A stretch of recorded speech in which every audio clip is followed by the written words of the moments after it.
Thank you for joining us for another episode of That's Solo Life, the podcast for PR pros and marketers who work for themselves. People like me, Michelle Kane with Voice Matters, and my wonderful co-host, Karen Swim of Solo PR Pro, the beautiful mothership that brings us all together. Hey, Karen, how are you? Hey, Michelle, I'm doing great. Thank you. How are Good. you? Oh, good. Good to go. The weather has turned crisp and delightful. For the next day or so, at least, which is Yes. nice. And sadly, not for our friends in California who are Oh, entering no. a 100-degree weather heat Oh, wave. no. Oh, we're thinking about you West Coasters. We are. I mean, look, I don't want summer to leave, and technically it doesn't end after Labor Day. I know this is going to air a True. few weeks after that, but anyway, it's just nice to have a little change, be able to open the windows. But yes, our huge thoughts are with you on the West Coast, and hopefully it doesn't last for long. So let's get into it. Today, we wanted to talk a Let's bit do it. about we're going to talk again a little bit about AI. There was a recent kerfuffle, shall we say, of reaction with some statements from the NaNoWriMo project. And it's just brought to the fore the discussion of, using AI as a tool in our profession. And, look, running from it, you can run, but you can't hide. It's been here, it's going to be here. We need to learn how to work with it, not against it, to, be leaders in our profession about it.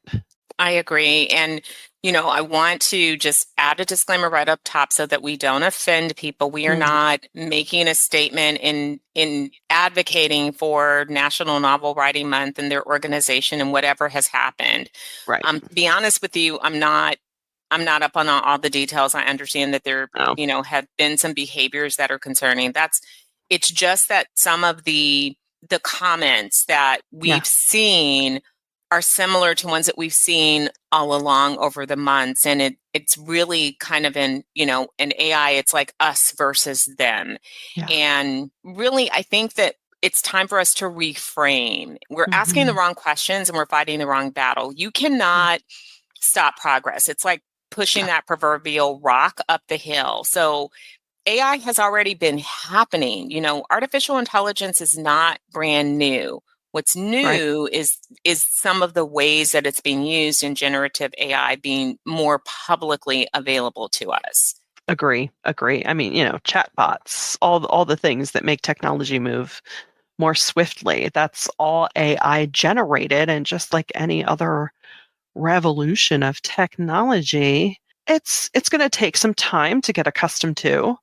But just what I've been seeing and hearing out and about in my doom scrolling is that you know it's not necessarily the tidal wave that maybe we thought it was going to be, let's say, a year ago, right? It's not going to outright replace everyone across the board. Is it going to change some jobs? Absolutely. But I think just drilling down for those of us working in public relations and especially in the writing space, yeah, absolutely. It's changing the landscape, but I think it's our responsibility to take the lead on how it's used before we get left in the dust. And I don't say that as a fear mongering thing, but we've talked about this before. It's a tool. Let's say you're stuck on some copy, or you just need an easy draft of something that you will then work into the voice of your client. It's it it's a tool.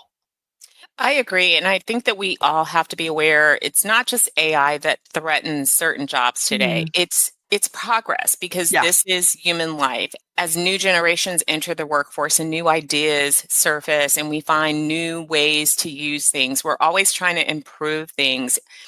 In in that period of improvement, there Yeah. are often a lot of mistakes and missteps because that's how we learn, right? There's a lot of failures. And so we've already seen that with the use of AI where I feel like it's been improperly deployed.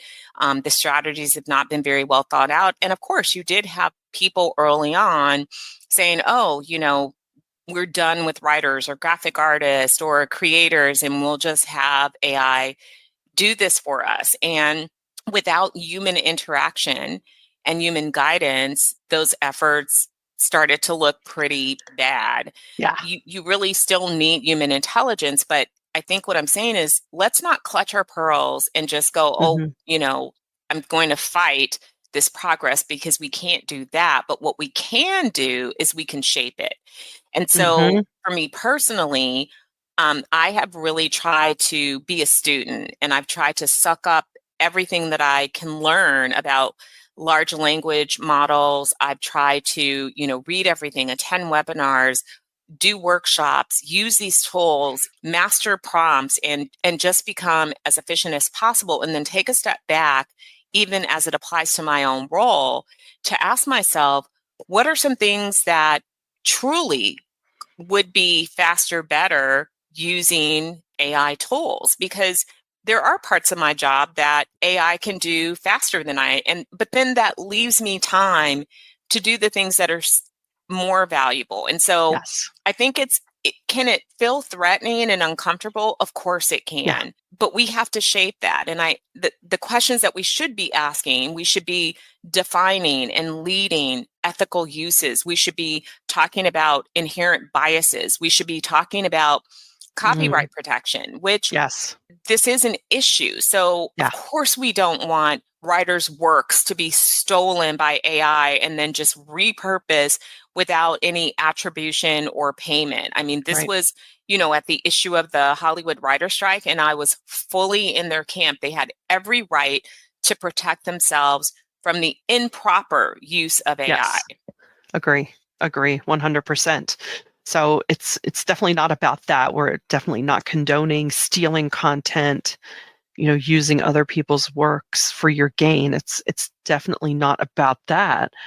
But what it is about is something that as solos we should always be seeking to do is staying ahead of the curve Yeah. and leading away in this technology that touches so much of what we do. I mean, getting back to what you said about, AI replacing graphic designers, I can't imagine that because and I'm glad it's not working because it doesn't work. You need the Yeah. humanity. You need, the best graphic designers I've worked with, they're thinking. They're not just making something pretty or functional. They're thinking, how's this going to be received? How's it going to be perceived? What is the job of what I'm designing? All those subconscious things, right? Because we've all had the clients who want to throw everything on the page, and you have to school them that no, white space is your friend. The brain needs time and space. They need to see something for it to cohesively be received. AI is not there. I don't know if it will be. I just can't imagine. Yeah. I mean, for some of the lower level tasks, I'm here for it. So Right. with graphic designers, it's about how you want to apply that very unique skill set, because you're right. They are strategic, they're storytellers, the best in the game. Hmm. But then AI, for example, doing a presentation deck and using an AI designer can be super helpful because it can give you a concept and a template when it's not like Sure. you're doing $1 million pitch deck but you want it to just look nice. You don't Hmm. have to pay the money for a graphic designer, which many of them are not even in that space anymore to do that particular task. So Right. I think with all of our jobs, there are low level things where we're like, you know what? I can use AI tools to, sift through research a lot faster and get to some core ideas. And then I can streamline my analysis phase. Yeah. So there are definitely exciting ways to use the technology. But again, I think rather than fighting against it, we really need to get ahead of it and figure out like, what can this do for me?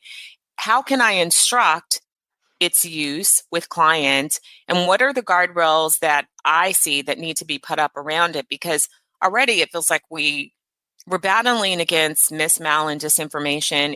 Oh, It's bananas the amount of content that gets spit out that is either absolutely trash because it is all AI, or it's just wrong. And yeah. that is so scary to me because AI is not an excuse to tuck your brain away and never use it. To me, one of the greatest threats to society is not AI. It's us, that we're Yeah. not thinking, we're not discerning, we're not reading things, and we're not fact checking and questioning and Mm. using this these beautiful minds that we have, we're just accepting it as truth if it agrees with what we want it to be. Yeah. That's Oh, scary. that's massive. I mean, informational literacy, critical thinking, we really need to focus on those skill sets as a society. Absolutely. Yeah. And You some of know, these trash publications, I would name you, but I'm not going to, that are just cranking out this garbage content. Shame on you. yeah, Shame on you. yeah. Y'all are just not doing anyone a service, and you're burying the real work by great journalists who actually take their jobs seriously, who still fact check, who are not being paid by people to like write some puffy piece. They care about grammar, they care about language, they care about really telling a good story that's accurate.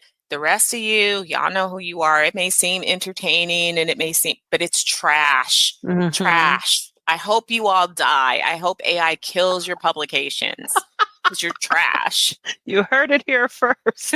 Yeah, I mean, gone are the golden days. Remember when the only garbage was the National Enquirer and Star Magazine and you knew the difference? I Ah, know. It's so sad. It's so very sad. They're just yeah, it's very sad what's happened. But again, I think, I believe that with progress, there are things that we all mourn the loss of because it's comfortable and it's something that, the way that we were brought up or the way that we're yeah, accustomed to working. oh yeah, And that change is definitely going to come, but all change is not necessarily great. And sometimes yeah, we look back and we pull something from the past that worked well and it gets incorporated in a new way. So I am hopeful that journalism and great writing does survive this apocalypse of AI yeah, in a new way, in an even better way, that, stronger voices emerge and yeah, more ethics and integrity because we really need that. And, yeah, if you want to really think about the power of actual journalists, it's it's frightening to me how many journalists actually are harmed in the doing of their jobs. We forget about that they are risking their lives to tell the truth. yeah, Whether it's on a local level, we've seen local reporters like the Las Vegas reporter who lost his life hmm, for doggedly pursuing truth. yeah, But we need that in our society. And we do forget that there are still those people that are committed to the ethics of journalism and reporting and, are putting it all on the line for not a lot of money because they're not paid a lot. They're not paid enough, in my opinion, for the work that they really do. yeah. No, it's so true. I mean, accuracy, if anything, hopefully, the pendulum swing will be an even greater dedication to it. I agree. And, we need PR pros to really understand that, to embrace that, to commit to ethical practices, not to do things that might be common, but that are not ethical. Please don't do Hmm. that because Right, I'm seeing far too much of that as well. Too many practices that are not okay. Just because right. everybody else is doing it doesn't mean that you can. And if you don't stand up for what is right, then you're just, you're ruining our profession as well. Yeah, yeah. We really all have to be that firewall between right and wrong. And it's not going to be so overdramatic for me to say, the stakes are probably as high as they've ever been. And, yes, we've survived the yellow journalism days of yore, but it's intense out there. And media literacy is not exactly riding high. And it's important.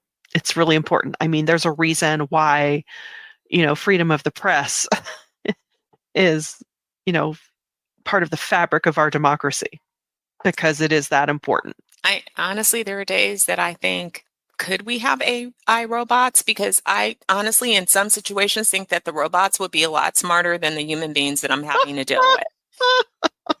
Just some of them. Just some of them. Just some of them, not all of But, them. No but PR pros, of course. We're no, not no, talking about PR pros, and we're definitely not talking about solo PR pros. But it's like, no, yeah, no. could you send in your robot? Because this, Your simulation of you, or but yes, and not Marty, not Marty the giant robot. He just always gets not in my Marty the way. Giant robot. I'm Yeah. gonna ram him with my cart one of these days. I'm like, move. Well, we hope you've been inspired by this episode. We hope every episode inspires you. Who are we kidding? But Yeah, we we hope want to this is, inspire you. We want to yeah. entertain you. We want you to think. And I mean, even if you don't agree, we want to hear from you. We love that because Yes. civil discourse is a beautiful thing. And so you don't Mm, have to agree if you have a different opinion or a different insight. We would absolutely love to hear from you. Please we share it would. with us. Yes, yes. And share this episode around. If you found it valuable, we value that you give us your time every week, and we are grateful for that. So, yeah, please be sure to visit soloprpro.com. If you are not a member, consider joining. It is a fantastic group of professionals. And until next time, thanks for listening to That Solo Life.